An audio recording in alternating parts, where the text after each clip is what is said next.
Good morning mga kabukod. Welcome back to the channel. Nandito ko, naliligod at sa bukod po.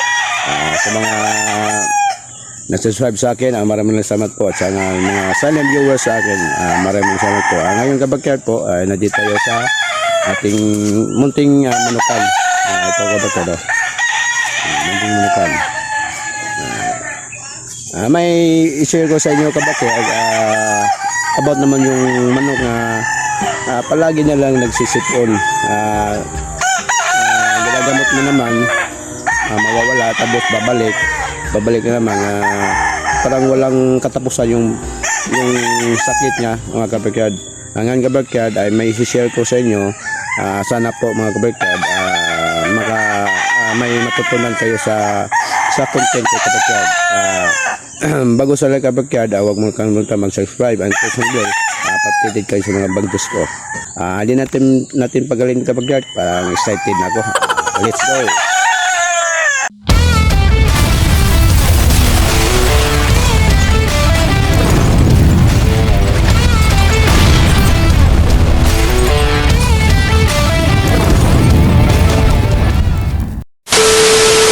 Ito kabakyard, ang ginagamit yung gamot na ito ay yung injection kabakyard, injectable enrofloxacin kabakyard, enrofloxacin bacteroid.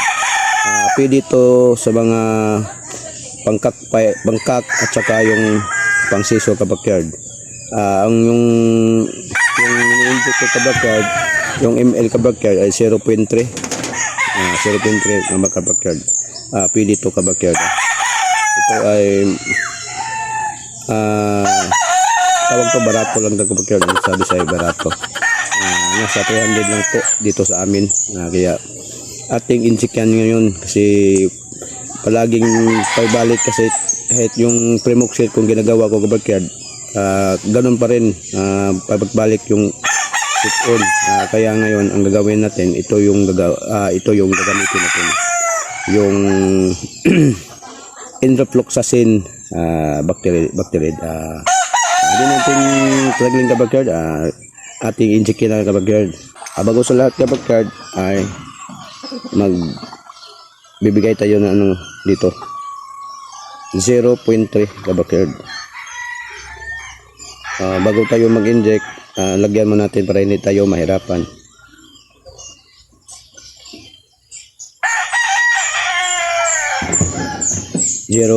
kabakyard. Ito kabakyard ay nasa 4 months na kabakyard yung sisiw. Balik ang sipon to kabakyard,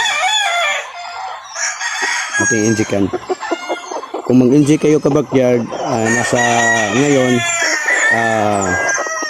depende sa iyo, kanan ngayon, lahat yung kanan mag-injik. Pagka bukas naman kaliwa, ganun lang kabakyard. Atin na-injikan kabakyard dito sa may aba, kabakyard.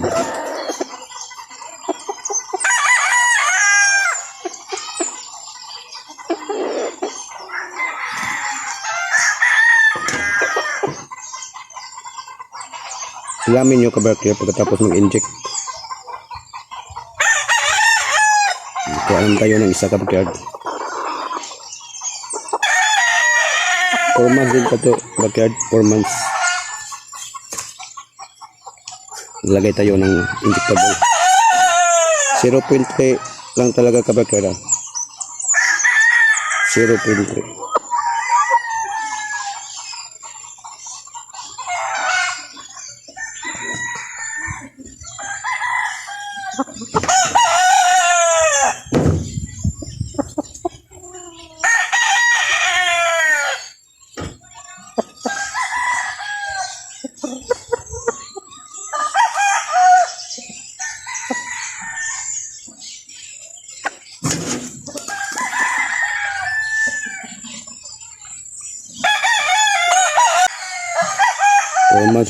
Four months pa rin ito kapag 4 months. Ilagay naman tayo.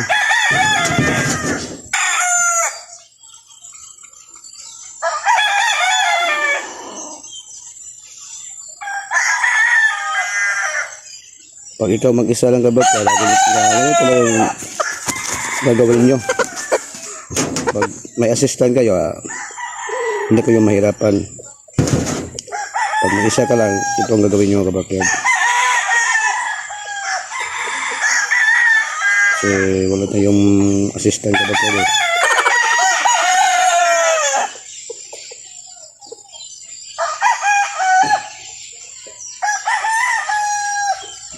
Stress tayo kabakyan, tayo lang eh. Walang mag-camera.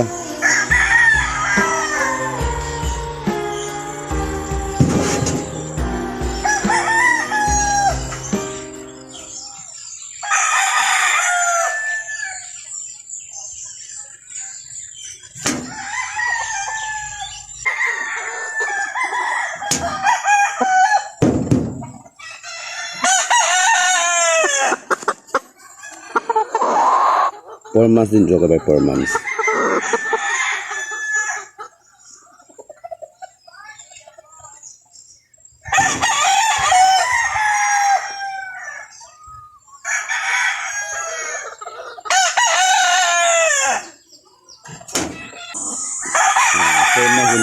Four months.